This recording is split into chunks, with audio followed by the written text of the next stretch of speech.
We'll get started. Welcome everyone to the UA Arts Administration Connection Series. We're running out of the University of Akron Dance Theater and Arts Administration office. Today we're really excited to welcome two UA vocal professors, Dr. Ward and Dr. Lashbrook, along with two professional performers, Dan Hoy and Corcoran Emrich. We don't want this discussion to happen completely in a vacuum, so while I'll be moderating, please post your questions either in the chat when you get here in Zoom, or if you're joining us on Facebook, you can drop your questions in the comments and we'll filter those ones in as well. If for any reason you need to log out and miss any of today's session, there will be a recording that will be made available probably within 24 hours of this meeting of the conclusion of this meeting. So that link will get sent out. With that, we'll start with introductions of our four panelists. So Dr. Ward, if you would like to start, go ahead. Hello, I am Frank Ward. I am currently teaching at the University of Akron School of Music, and I've been here, I think, for about 10 years now, and time flies. Prior to that, I've taught at a couple of institutions, probably with my longest stint, probably about 13, 14 years at Old Dominion University in Virginia. Throughout that time, I performed throughout recital literature, opera, oratorio, musical theater, voiceover, whatever was needed and whatever was paying. And and so I'm currently here at Akron, and I still continue to perform even during this virtual time while we are in the pandemic. So I'm looking forward to questions and talking. Dr. Lashbrook, we'll jump over to you. All right, I'm Dr. Laurie Lashbrook, and I've been at the university over 20 years. It's a long time.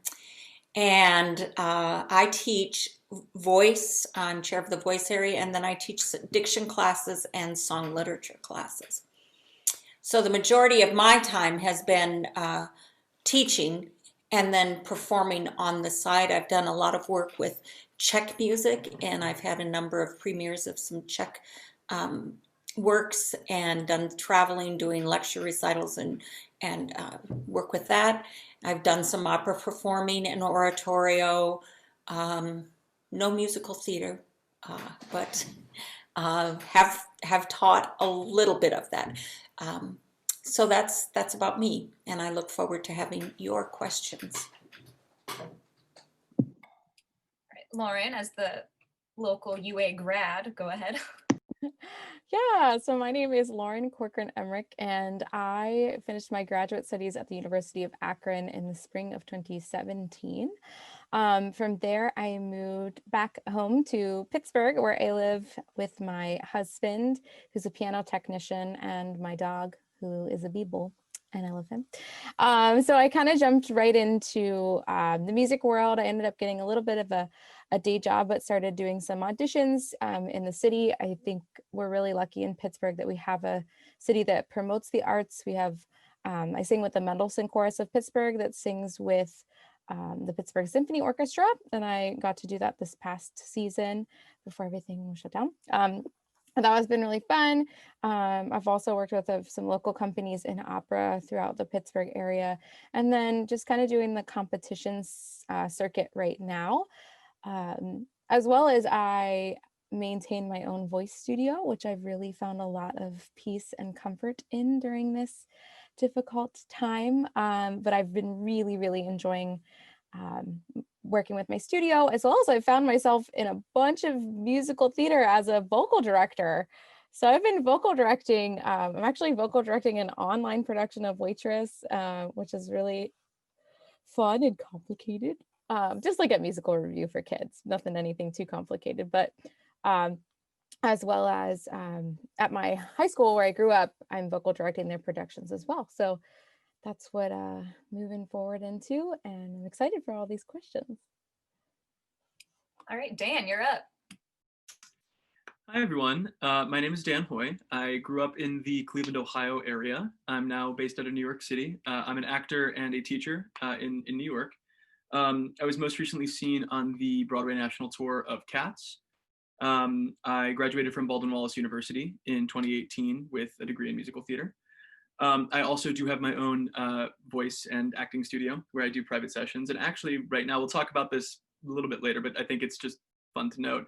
I'm actually on a COVID-compliant artist retreat right now, where I'm teaching an acting intensive 7 hours a day.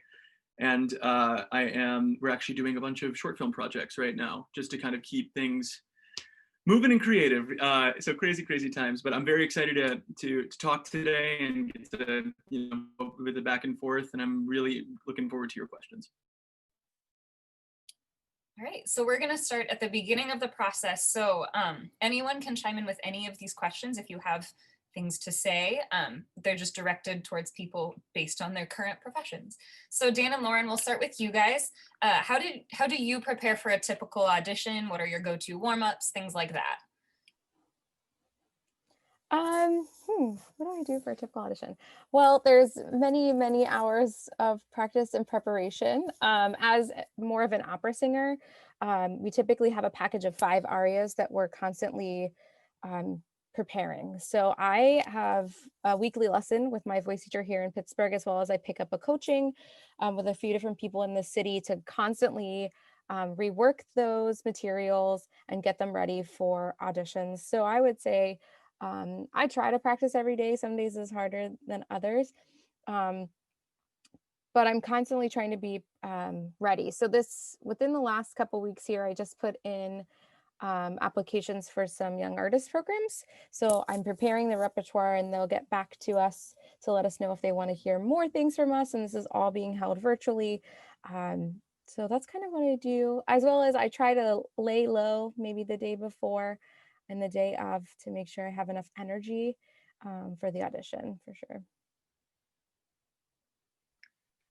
Yeah, no, I agree with everything that you just said. For my experience, it's mostly within film, TV, and theatrical auditions. My biggest piece of advice to anyone auditioning is be prepared to the point that you can go into the room and be comfortable and be making choices. A lot of times casting directors are they want to see people. They don't want to see, musical theater robots. They don't want you coming in and singing things. Sure, they want it to sound good, but they want to make sure that you're alive in the room and that you're actually able to invest in the piece and act with the piece. So that's probably, bouncing off of what Lauren was saying, a lot of it comes down to making sure that you have taken the time and put in the energy to know the piece like the back of your hand, especially if you have it. There will be situations where that's not true. I have had calls where it was, hi, we have you in for a callback with completely new sides, and we'll see you in 6 hours. And it's, in those moments, you just do what you can, and you do the best that you can.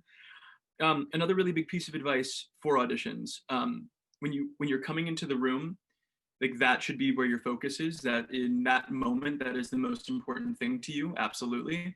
When you step out of that room, do not attach your self-worth to the result of that audition. I know far too many actors who will come into an audition and they feel like, it wasn't as good as it could have been. It wasn't this, it wasn't that, and they linger on it and they end up spiraling. This is too hard of an industry to allow yourself to do that. Know that you have value, know that you have worth, have the confidence to step into the room and say, this is what I offer. And then when you leave, it's what audition? It's done. That's part of the work and we're moving on.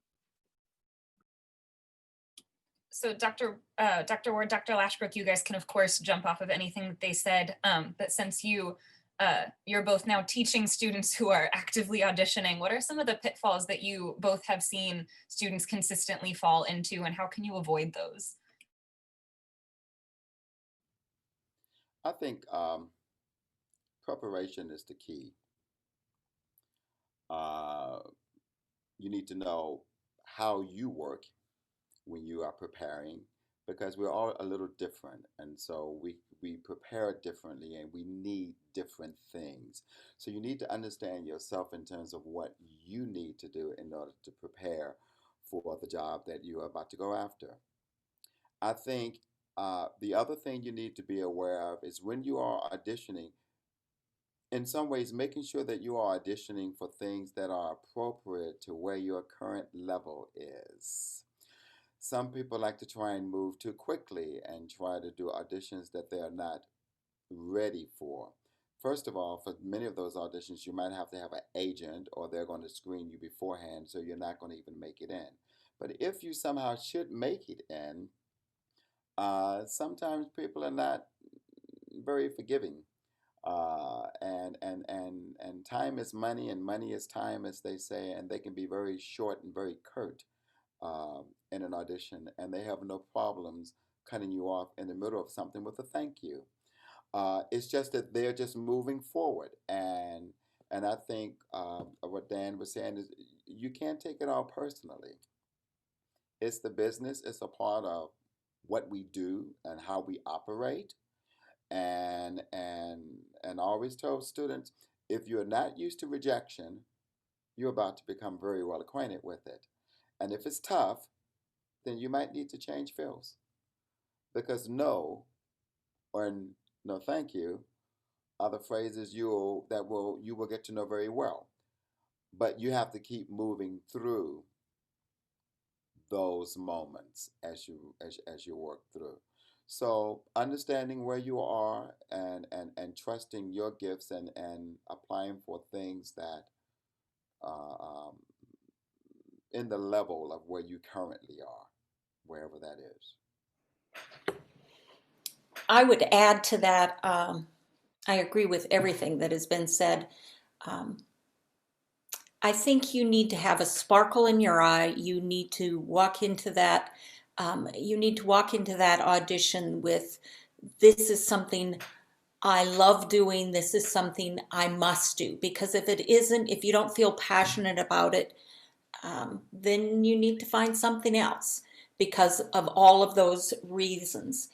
And then you absolutely cannot have any fear of failure.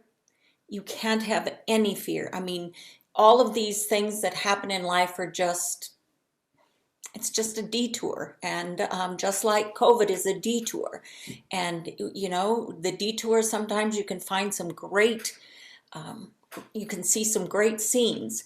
And you need to make, I think, sometimes students prepare for an audition at one time, instead of your preparation is every day of your life. Every day you are preparing for this audition, and it's all those little small scale decisions that you make every day that are a huge part of that. Yeah, one thing that Dr. Lashbrook would always say to me, and I still carry with this to me today, is that she'd always say, go have fun. And all the auditions that I said to myself, like, hey, go have fun, I was most successful at, because I left everything at the door and just went and shared the gifts that I had to offer. I think that's kind of what Dr. Lashbrook was saying, is like, don't forget, and Dr. Ward even, you know, if this is an industry that you're going to hear no a lot, and if you forget how much you love singing and you love performing and you love sharing your gift, that will fade very quickly. Like, you really need to hold on to that, the core and the root of why you do this, because it's hard and it's very painful. There are some rough nights and some rough days where you're like, then you just say, okay, there will be another door. We will move through, we'll learn, and we'll grow. And it works. It does. It happens. And if I could just say one thing, because Dr. Ward, Dr. Lashbrook, Lauren, what you guys have all just said, I'm like, oh, just so many thoughts. It was just so much wisdom, and I'm sure everyone really appreciates it. Off of what Dr. Ward said, you can only make a first impression one time. And a lot of, at least in the musical theater and film worlds, a lot of casting offices will see you once to see where you're at and see what they're getting. And unfortunately, if you are not quite where you need to be yet, that image will stick with you. Now, that's not to say that you shouldn't go in and try things and be auditioning and getting your feet out there, but you do need to have some self-awareness with where you are, because the last thing you want to do is make that first impression that's not as amazing as you want it to be, and then have that come back to bite you down the line. And then also, off of what Dr. Lashbrook and what Lauren were just saying, I think that especially with a lot of young artists, there's always a confidence issue. I think a lot of people are afraid that being too confident, it's gonna come across as arrogance, and I'm gonna seem like, and there is a fine line, do not get me wrong. I'm not saying arrogance is the way, absolutely not. You never want to believe that you are better than everyone else in the world and you have nothing else to learn, because once you believe that you've peaked, then guess what, you have.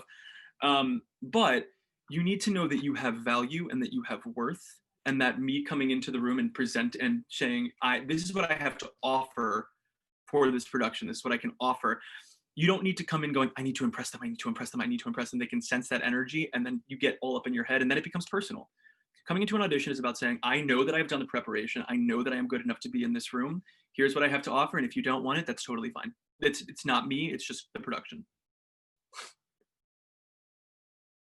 So let's say that you went to the audition, you got the part, and now you're walking into the run of a show. How Dan and Lauren, and then Dr. Lashbrook and Dr. Ward, because you guys have done this for years and years and watched people do this, how do you care for your voice and your body all during a show while you're doing 2 shows a day for weeks on end? How do you stay healthy? Yeah, I'll start on this one.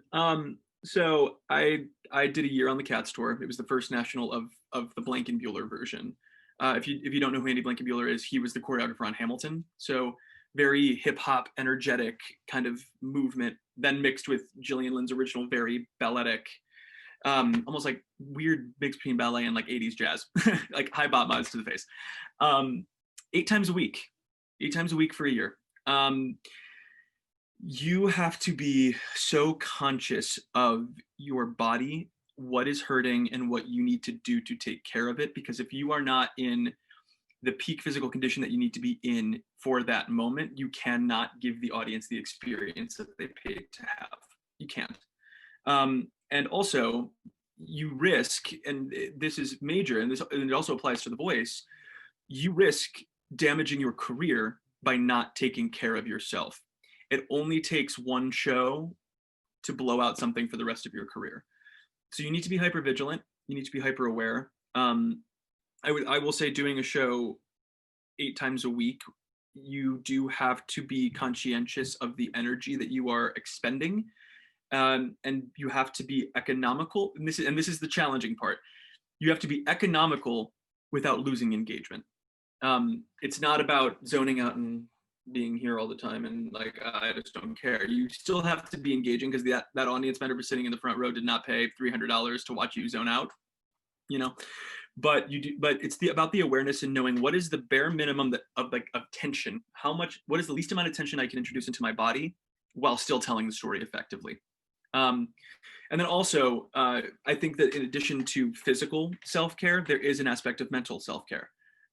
If you're coming into shows distracted and upset and your brain's everywhere else, you cannot focus on the task at hand. And as we all know, performance requires an immense amount of focus and attention. And if you're not completely invested in what you're doing because of things happening outside of the door, then you cannot participate in the show. So I mean, I know I'm a big supporter of, seeing a therapist and making sure that you are, in the best mental place that you can possibly be.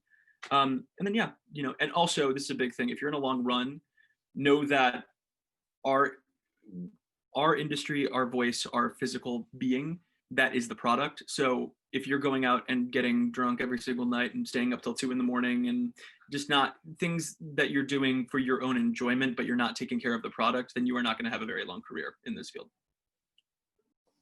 Yeah, for sure. That's definitely like a fine line of how do you manage that social time whenever you're in a production, which is really important, because the bonding that can happen off stage can also lead to great moments on stage. But as someone who sings opera and choir, we have a little bit different, like we're not always singing all the time, which is really nice. Usually you have a day in between that you go dark before you have a performance, so that you have time to rest your body.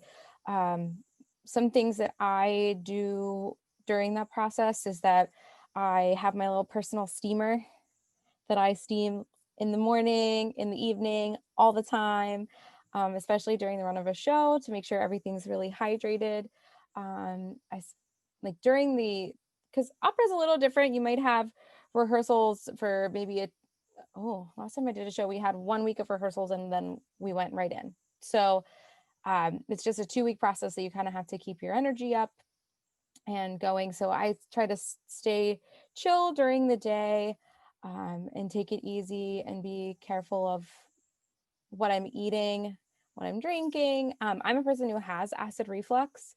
And so it's a constant, a constant struggle of balancing that all out. And so I know I become like extra vigilant about what I'm eating and putting into my body during the run of a show for sure. And just being mindful of, I don't go to loud places. Like I don't go anywhere to loud places. I'm lucky I have a piano technician as a husband, because his ears are that's our money. So we don't go anywhere loud. The loudest thing we go to is like the symphony. We don't go anywhere where we have to speak loudly. So we're constantly taking care of our body throughout the year to make sure that we are ready to sing at any moment. Trying to think what else you asked me. Definitely mental health. That's something that I recently found was really important, especially moving into the professional side of things. Whereas when you're in your college studies, you're kind of in a cocoon. And in that cocoon, it's a nice little safe place. And it's a great place to explore and to have freedom. But definitely the outside pressures of the world, including like real adult responsibilities, creep in. So I cannot stress enough the importance of having a great therapist that you're comfortable talking to and sharing things with, as well. But yeah, I think that's it. I'll add just a couple things. I think you need to find, and it all depends upon your age. I mean, it's different as you age. Your voice functions differently. Your body functions differently. But you need to rest whenever you can. You need to have rest, hydration. Yoga's great. Something that you can work on your breath. You need to sleep, as they said, no alcohol. Know your body. And at this time when you're in college, this is a good time to learn about performing and what are the little things that you need to do. Know what things you can't eat. Know what how much sleep you need. I mean, really discover these things. Keep a journal so that you can write these things down. You had a bad day of practice, your voice was really tired, or you had a bad rehearsal, or why, what's going on? What am I doing differently? Try to, when I first started, I would try to, if I had a performance in the evening, even though all my rehearsals would happen to be in the day, I would try to get myself into the cycle of I have to be on in the evening, and to totally or you have your recital, and so you practice at all of these various times, but then get that point where you can turn it on at that point in time. Find ways that you can rehearse. Straw phonation is great if you're you feel like you need to rehearse, but you don't feel like you have the physical strength to do it. There's some things there that have an ENT that you trust, and whenever you go travel, and when you do, if you ever have a scope, get a picture of your folds. Carry that picture with you like it's your child that you want to have, and then if you need to see an ENT when you're on the road, but this is what they look like. And women, you have a couple extra things to worry about when you have your menstruation, as you age, all of those things. There's a new book out about postmenopausal women in performing, and all of the different elements, pregnancy, birth control, all of those things. What are you taking? What other drugs are you taking? Be aware of how they affect your voice, your body. Your body is your instrument. I agree with everything that's been said. It's been well said. Just to echo a couple of things, I always think about the fact that you need to know yourself. Who are you, and what do you do? do what works for you as you're preparing for performances and not things that work for other people. Your friends might be able to go outside and have a snowball fight in the middle of a blizzard 2 hours before the concert, and that's great for them. That might not work so well for you, so don't do it. I've sung with people who could stay up and drink a six-pack the night before and chirp like a bird the next day. I'm thinking, how do you do that? That doesn't work for me. So I didn't do it. So don't try to go with the crowd. Go with what works for you. And as Dr. Lashbrook said, as we continue to live, you discover what works for you and what doesn't work for you. And that's not anything that anyone can tell you, because we're all a little different. And so it's self-discovery along the way. Be professional. We all have personal lives, and we all have things that pop into them. But when you're on a gig, if you've gotten the job, it's your profession. It's like going into the office. And so don't let your personal life become the involvement of the entire cast. I mean, we'll give you sympathy. That's great, but I'm so sorry. Now, are you going to be able to sing this evening? I mean, bottom line, that's where it's going. That's production that's going up. And have I sung during times when life has not been great?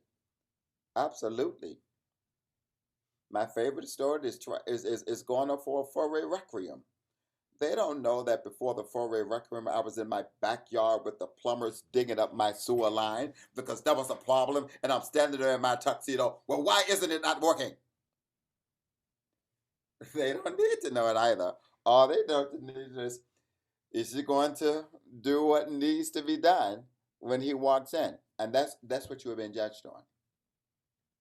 So keep your personal life as personal as best you can. Try not to make production out of that. And one thing that I have found that works well for me, my body needs to move. I need to exercise. Notice I'm saying I. We're all different. We all need different things. I do it for my mental state of mind, and then I also do it because it's something that my body prefers. It warms my body up. It gets me ready to sing and work without doing any vocal work. My body's nice and warm, and then I'm ready to go. And when you're on the road and you're traveling, there are lots of things you can do. If you're in hotels, you can always check the hotels to see if they have a space that you can utilize. But one thing that I've done over the years is I've developed my own little workout routines that I can do in a hotel room, because you will find yourself in places where you don't have access to a gym, and it's -10 outside, so you're not going out there either. So you need to figure out what can you do, and there are lots of different things that you can do. So know yourself and find the things that you need to do. Thank you. I have one more really small thing, and actually this is something that Dr. Lashbrook brought up with just know the drugs that you're taking. Be aware if you are in pain and you are taking drugs for that pain, that you are not pushing because you feel better because of the drugs. We had a few times, and I've been in productions where people will say, oh, I popped 3 ibuprofen and we're getting through it, and then they get through it and they injure themselves worse. So just something else to be aware of. Numbing doesn't, just because you feel better in that moment because of drugs doesn't mean that you are actually better. So just be very, very conscious of that. Yeah. So Dan and Lauren, what was the most valuable experience you had during your undergraduate careers? And then we're just going to transition over to Dr. Lashbrook and Dr. Ward right after that. What's the most valuable experience you believe that students can be seeking out during their undergrad and graduate careers? So seek out opportunities outside of your school. I think as a more on the opera side of things, the summer programs are really, really great and incredibly valuable and incredibly important for networking. Within that summer program, kind of like we talked about before, make sure you're auditioning for the ones that you feel that you can get into and that are going to give you an opportunity. So make sure that you're looking at the curriculum for that. So if you're at a school where, you know, as an undergraduate, you may not have a lot of opportunities for roles because there's graduate students that get a lot of the operatic roles. Make sure you look into a summer program. These are typically pay to sings, but there are some scholarship opportunities that can cater to that need of you wanting to learn a role. You'd be surprised how the community is willing to support you in these summer program adventures. I did one in Italy, and mine was pretty much completely funded by my own personal fundraising and seeking out scholarship opportunities. I went to like all the Italian clubs in Youngstown. I was like, hey, I'm going to Italy. Do you want me to come sing some Italian arias for you at your meeting, and you give me some money? And they were more than happy to do that because they were so excited for me to go sing in Italy, and as was I. So they're definitely worth it. The networking when it comes to that is incredibly valuable. And also I was lucky enough that Youngstown State, where I did my undergrad, does have a small program. So I got to do a lot of roles at Youngstown. So when I looked at summer programs, I looked at things that could help me explore as an artist. So I did, when I was in Italy, I did more of a concert artist program. I did the Opera Works program, where it was all about, you know, mind and body as a singer and how to free your voice for yourself, for more of the acting side of things, because I wasn't feeling like I was getting at my undergrad at the time. So I would definitely say that's a really important extra step, as well as auditioning for your local like opera choruses, especially if you have the time and you can commit to doing that. Local opera choruses, local professional choruses, even if you speak to the conductor and say, hey, you know, can I jump in on your whatever, Fare Requiem, and just sing it like I sang it here, or I've learned it. And if you're a good enough student, they'll usually let you do that. And are happy to have another young professional voice when many may be volunteers. So I would be saying seek outside opportunities while you're in your undergraduate career. Yeah, it's interesting because I feel like there are two very, because we said like what was the most valuable experience that I had in my undergraduate. I feel like I had value in two very different ways. One was more of like an artistic value, and one was more of a business value. We are in a weird industry where we are all, you know, it's about creation and artistry, but at the same time it is an industry. So, you know, it's awareness on kind of both sides of that. So I know for me in my undergraduate, we had a lot of master classes with casting directors, agencies, and treating. My biggest piece of advice with things like that, if you are able to participate in these master classes, it goes back to what we were saying earlier. You can only make a first impression once. Be sure that you are always on your best behavior. Be sure that you are always bringing a professional air to those types of things, because they can be very beneficial from a networking perspective. I know for me, I've gotten into actually quite a few rooms strictly because of the way that we interacted in a masterclass. They liked the work, there was the professionalism, and we were able to kind of go from there. So from a business perspective, that was probably the most, that and learning to audition, those were the most valuable aspects of my undergraduate on that side. As an artist and more as, you know, more engaging with the craft, it's just like Lauren's saying, it's about seeking those opportunities where you can be as creative as possible. I did a production of Chekhov's The Seagull in a house where we set each act in a different space within the home. It was experimental, interactive theater sort of deal. I guess not interactive, but environmental. And we just put it together because we wanted to. We did it over the course of one weekend. We invited 5 to 7 people per show because that was all the space that we had.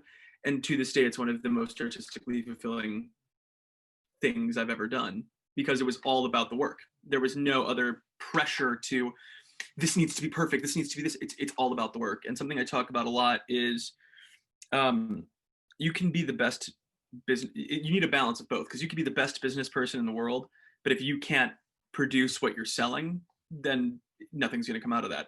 At the same time, you could be the best artist in the world, but if you don't know how to sell how to sell your product, and then unfortunately, given the nature, especially of film, TV, musical theater, and straight play, I can't speak to the opera experience. I've not been on that side of the table. But from that side of the industry, you're never going to get the opportunity to share that craft. So, yeah.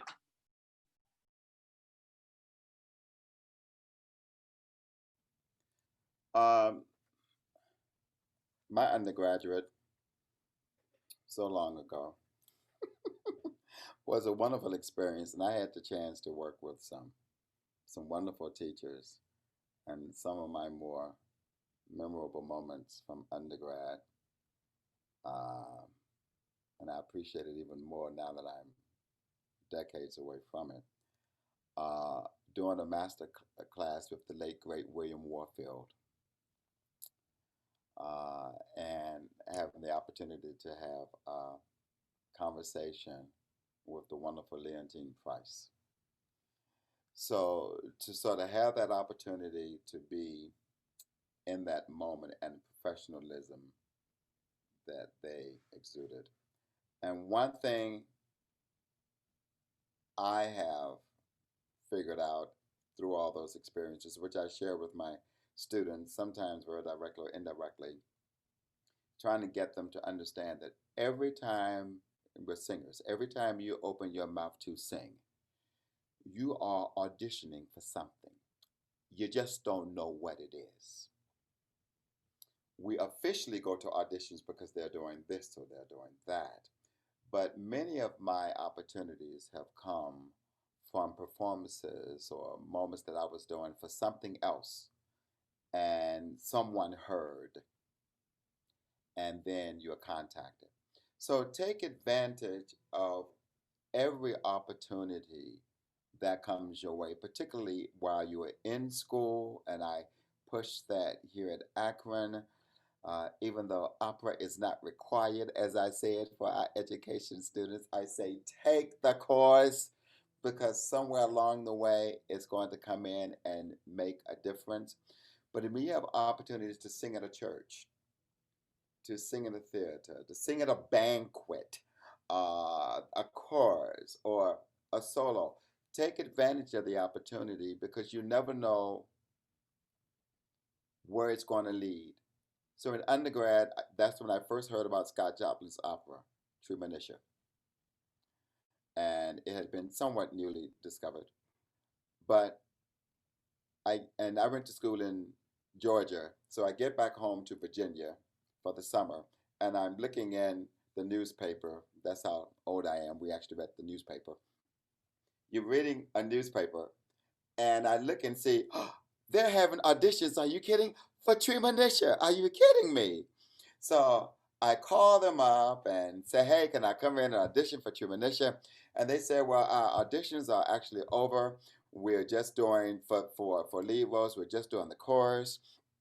I said, well, you know, I've heard about this work while at school. I want to know this work. Fine, I'll come and audition for your chorus. And so I walked in, and they said, yes, come on in. And I was in the chorus, which ended up moving me into this little barbershop quartet moment that occurs in the opera that they didn't have in this sense. But the biggest thing from that summer experience, the following summer, I was in the Marriage of Figaro. The next summer, I was in the La Perica. So that moment of just going in to audition for that chorus, at that moment, opened up my true entry into stage work and into opera. Just wanting to get to know this opera. So you have no idea what the end game is and where you're going to end up. But you have to just get in there and play ball. And somewhere, something is going to come out of that that's going to work for you.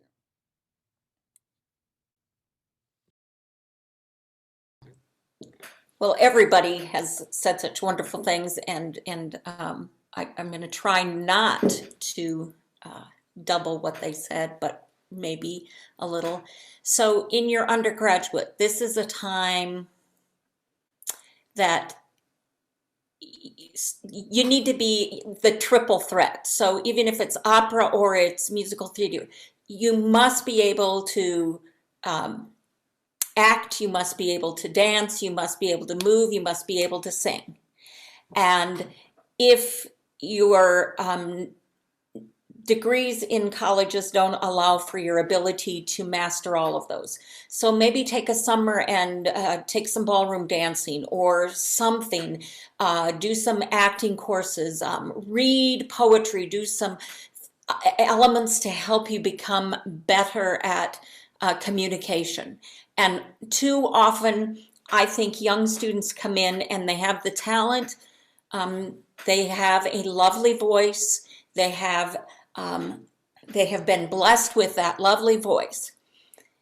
This is your time. It takes talent, it takes hard work, it takes a winning attitude, it takes you finding and going out and learning how to do every dance possible, to not be a klutz on stage, to practice doing roles and inventing characters and acting. You need to work on, my sales skills and my support system. And this is because you're going to sell yourself and find venues where you can perform.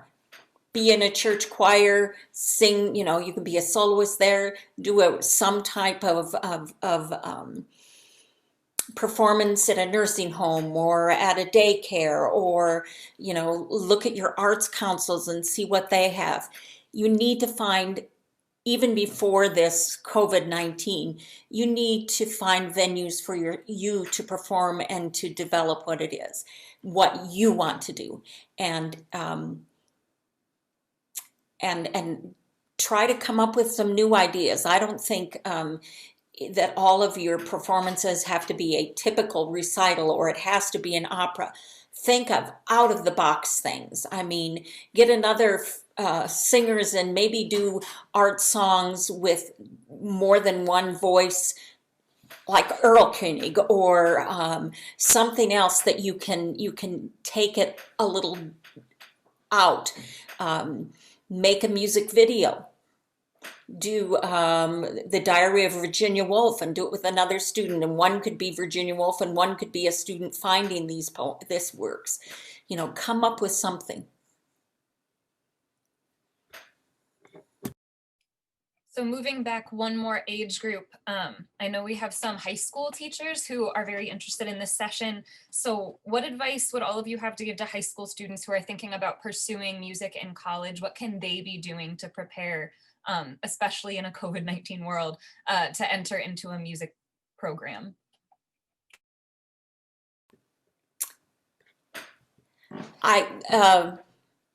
Voice lessons are important, but they're not the most important thing. You can get your basics from your high school choral, a choral group, a community chorus. Play the piano. Learn to play the piano or play the violin. Learn to express yourself.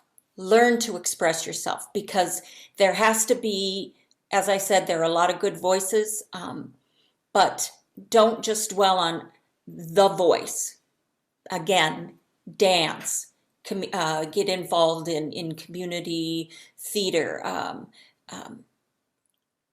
When I listen to students, yes, the beautiful voices are wonderful. It doesn't have to, I don't want to hear big, fancy, difficult arias. I want to hear something that you could communicate, that you can communicate something to me in whatever you are singing. But do your skills, your sight reading, your sight singing, learn your rhythms, learn an instrument, learn the basic skills so that you are not struggling when you are in school. Yeah, and bouncing off of that, it's the same thing we talked about with auditioning. It's the preparation and the research and knowing what you're coming in with. But there's something I talk about a lot when I teach acting, but this also does, I believe this applies to any form of creativity. um, there's a constant sort of, I call it a horse race between the conscious mind and the subconscious mind. In this case, I'm meaning more so preparation versus being able to live in the space. When you come into an audition, if you are completely, if the conscious brain's in the front the entire time and every little thing is technically perfect, but there's no life happening anywhere else, it sounds beautiful, but I'm sorry, we're all storytellers. We're telling stories through music, we're telling stories through the voice, we're telling stories through movement, we're telling stories through monologues. You have to be able to communicate the story. And in order to do that, the conscious mind, the practice, the research, that needs to be second nature by the time that you're walking into a room. So that way you're able to focus on, I'm just telling a story. I'm just here, I'm in the space, and we are able to communicate. I know for musical theater, with the college audition process, I'm not as familiar with opera instrumentalist. I'm sure that you guys could expound more upon that.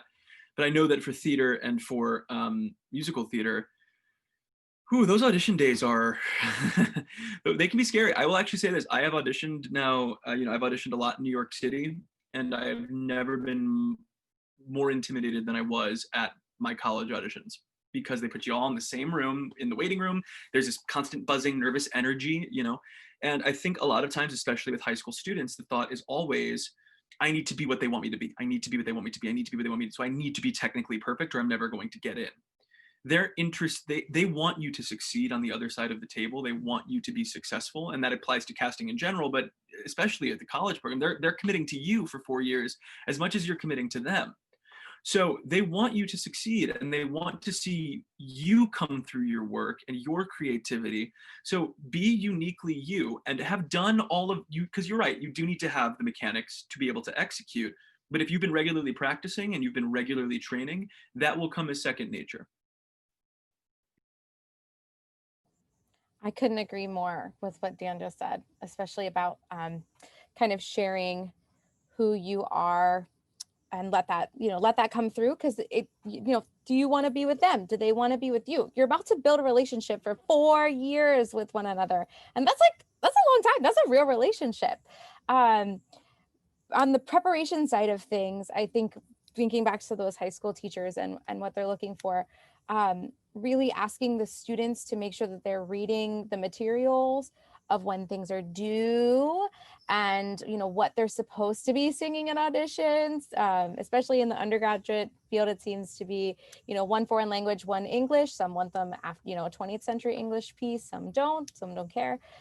So I have a few singers that are going to be college bound, and so I'm always pushing them to, all right, write down your deadlines. When is this due? Do we need to find a pianist for XYZ, to try and get them to be as responsible for themselves as possible? And definitely over COVID, technology is amazing. I mean, I went right to the virtual voice lessons, and everybody jumped on in and was like, here we go. But we have the ability to have the piano playing. There's tons of apps that teach you how to play. YouTube can teach you how to play piano. Sight reading is incredibly important. There are a ton of websites like musictheory.net. There's a bunch of self-guided books that you can use for sight reading, that can really help the student be ahead of the curve and really feel, once they've done all that preparation. And I love what Dan said about just like going in and sharing themselves, getting the conscious and the unconscious mind in pairing. But that's my little 2 cents. I think everything said by everyone is wonderful information. Just sort of jumping in on some things, I really agree that the musical skills for vocalists. The reason I'm saying vocalists, because there are some programs where you are not necessarily taught how to read music, but you are taught orally by hearing the musical line, and then you learn your part to sing it back. And you have an incredible instrument, and you have an incredible ear, and you are able to do that. But when you come to a music program, part of what you have to be able to do is to learn the skills of being able to learn the music on your own. So that's why we are always excited when a voice student comes in and say, oh yes, I play clarinet, or I play flute, or I play piano, because you know that in order to do that, they had to learn to read music. They had to learn some key signatures and some note reading skills. And so that's what some vocalists can be a little on the weak side. So if you are one of those vocalists and you know you are, then start working on your musical skills now, of being able to pick up a score and say, okay, this is C, this is D, this is E, this is E flat, and so that you are able to read that music. One thing I'll share, when I went off to school, I certainly didn't have the confidence to get into programs that I have necessarily taught in. And again, I also grew up utilizing musical skills because I played flute from elementary through, and took piano, so note reading skills were there. But like many high school students, I enjoyed playing by ear. I enjoyed sitting down, picking those Stevie Wonder songs apart, going, oh, I got it. All right, now we're going to sing it. Yep, that was me as well. And so when you go off to school and you're having this sight reading stuff, it's making you be more focused. You're going, oh my goodness. But what I discovered, using your ear is also a gift.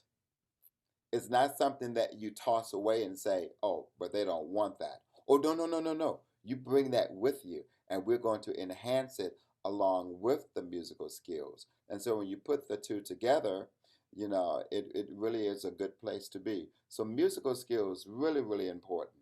And something that everyone else was leaning towards and actually said, which I like, who are you and why do you want to major in music? Music is not easy. If you're doing it because you want to get rich, wrong. Don't do it. If that's your sole purpose, there are a lot of other things you can do. But if it's a calling for you, if it's that thing that's calling you, and I tried to run from it in my undergrad. Oh, yes, I did. It was a calling. Because I ran the other way, and I said, oh, this is not going to work. Fine, let's try this. And here I am. And I'm so glad that I did. So find out who you are and why you want to do this. Because for all of those areas on the musical skills we were talking about where you might be a little weak, they're going to give you lots of grief in college until you conquer it. But some of those areas are not going to be easy for some of you. And this is not to discourage you by any means. It's to help you understand what you might be walking into. But if this is the thing that you are called to do, then you will put that extra work in you need to make sure that you are able to learn these skills, the skill sets that we do, so that you are able to learn that handle piece by, we're just going to give you the sheet music and say, go learn it. And you're not going to listen on YouTube for 1,500 times until you have it memorized. Because that won't help you when I say, well, we're going to change this note in this rhythm over here. So, great questions. All right, we are coming up on 4 o'clock, which is about the time that we were aiming to be done by. So if you have any last nuggets of advice for people aspiring to be professional vocalists, what would those be? I think right now, oh, sorry, go ahead. I'll follow. Oh, okay, thank you. I would say right now, because I know this was going to be a question later, we're coming up on time, but I want to be sure that we address it. We're living in very strange times right now. I mean, these are not normal times by any stretch of the imagination. So I would say my biggest piece of advice right now for artists is find ways to continue building your craft and to continue staying engaged with your art. It was just like Dr. Lashbrook said, there are so many ways that we are able to engage with our art that they may not be traditional, but they're effective and they're beautiful. And honestly, you can learn a lot from them. Right now, I'm actually on a friend of mine and I a few months ago said, you know, we know this pandemic is going to be continuing, and we developed a COVID compliant artist retreat where I'm teaching an intensive. We're shooting 6 short films in 2 weeks. I'm rehearsing right now for a new musical that some of my friends wrote. It's stunning, and I can't say much more about it right now. But just there are ways to continue being engaged. If you're not able to get out and actually create with other people right now, Zoom. There are ways to create work. There's ways to create work over Zoom. There's ways to collaborate. Get an iPhone tripod, put it up, play a song on guitar or piano and sing. Do monologue work. I was part of a Zoom acting class where we gave each other scene work or monologues every single week, and we came back and we did feedback on Zoom just so that we could stay engaged. If you lose engagement, and if you stop caring about the artistry, you're going to spiral, because it's like Dr. Ward was saying, if this is a calling for you, if this is a passion for you, you can't help but not do it. You can't. And trying to force yourself to not, you're going to fall into a sort of depression. So keep yourself engaged with the work and keep yourself sharp, because this is not forever. This is not forever. It may be a long time, but COVID-19 is not forever. And when things come back, you need to be ready to re-engage with the work. Yeah, absolutely. There are so many really awesome things going on right now because a bunch of artists are staying home. So I had the opportunity to, I love Lisette Oropesa, like I'm obsessed with her. And so I actually applied to sing for one of her master classes. And so I got to sing in a master class with Lisette Oropesa via Zoom with like 300 people there in my basement all alone with my dog, who did not cry, and I was very excited. But there are so many opportunities for us to grow and to perfect our craft right now. And singers are more tangible to us than ever, thanks to social media.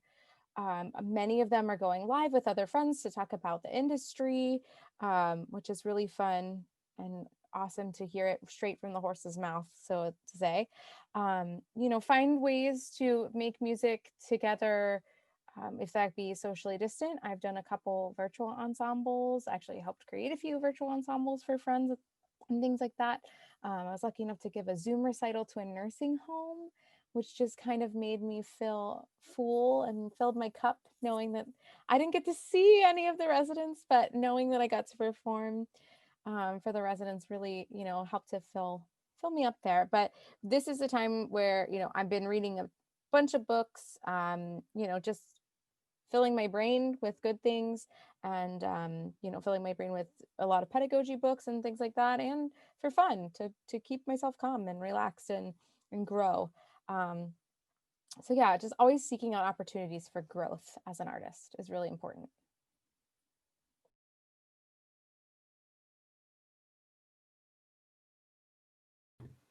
Okay. Wow. So singing is a journey. And as Lauren said, it's about growth, and it's about growth all the time. And it's the daily small scale decisions that you make, those little decisions you make every day, that are going to be part of your journey and determine what you do. And how we spend our free time will affect that. And how we spend this time in COVID will affect that. And people move ahead when they're ready to move ahead. And you have to be you have to be ready, and you have to be willing. If you really want this to do this, you have to be ready, and you have to be willing to take the journey. And you have to think about all those little small steps you do every day to reach the goal, to reach your goal. And it isn't about being rich, and it isn't about being that big star, because everybody's journey is a little different. But it's about the community, it's about the art,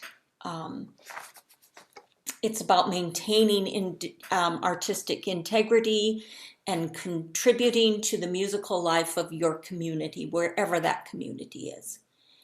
And it's about intellectual and emotional satisfying. Music is emotionally and intellectually satisfying. And so know what you need, what you want, what you're passionate about. And then if you decide you're not, that this isn't for you, that is totally okay. So okay. You know, there's so many avenues in music. So explore, enjoy the journey.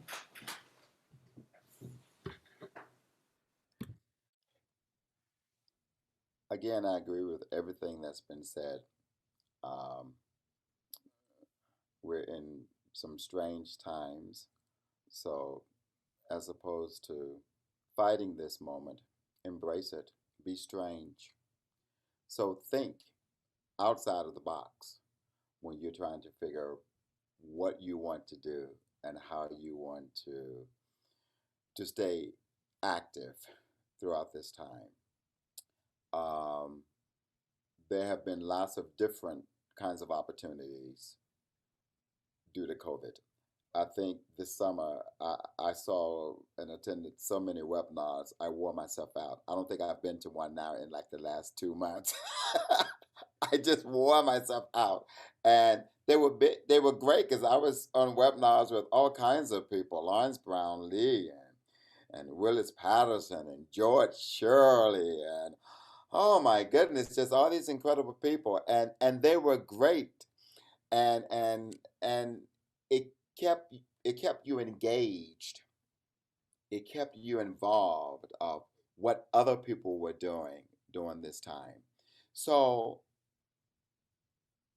find ways to perform. Find people to perform for. Many churches are still virtual. If you are a part of that church, make a recording for them that they can that they can show at church service. You might not get to perform what you really want to perform. But again, if you're thinking out of the box, you'll perform some other kinds of things, and that will also stretch you and help you to grow artistically. You're also giving and sharing with others, and that's what we do as artists. We share emotions, feelings. These are gifts that we share with others. And I think you have to be willing to take a few risks and figure out some of the new ways to sort of make things happen.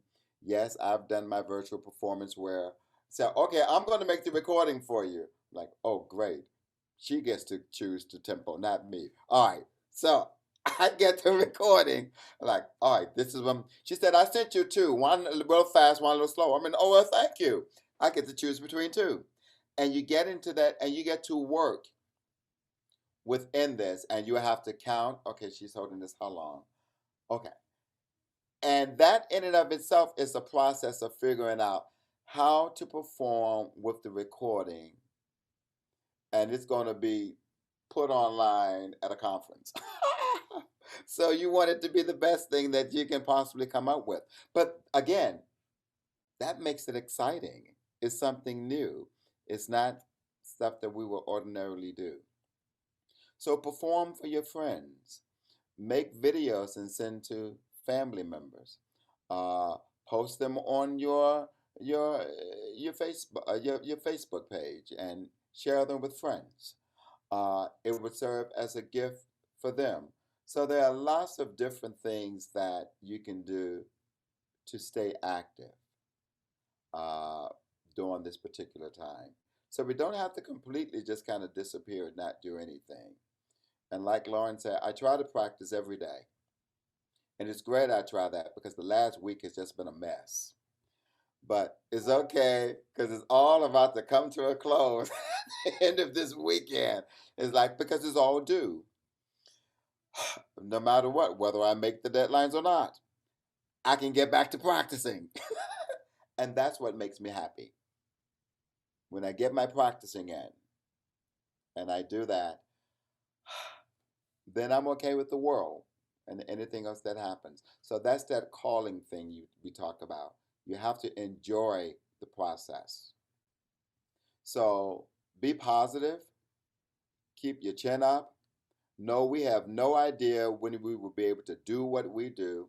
And Dan, I feel for you. I enjoyed listening to you. I have a daughter who's in theater, and yes, she was in New York when it hit. And we were supposed to go see her just off Broadway when it closed. And for the rest of my life, I'll rue that day. But stay positive in whatever your artistic expression is, and find ways to reach out online and find ways to stay active. That's the goal. All right, well, thank you so much to the four of you. Thank you to everyone who logged in either on Facebook or here on Zoom. This was such an additive and such an encouraging conversation. So thank you to the four of you so much.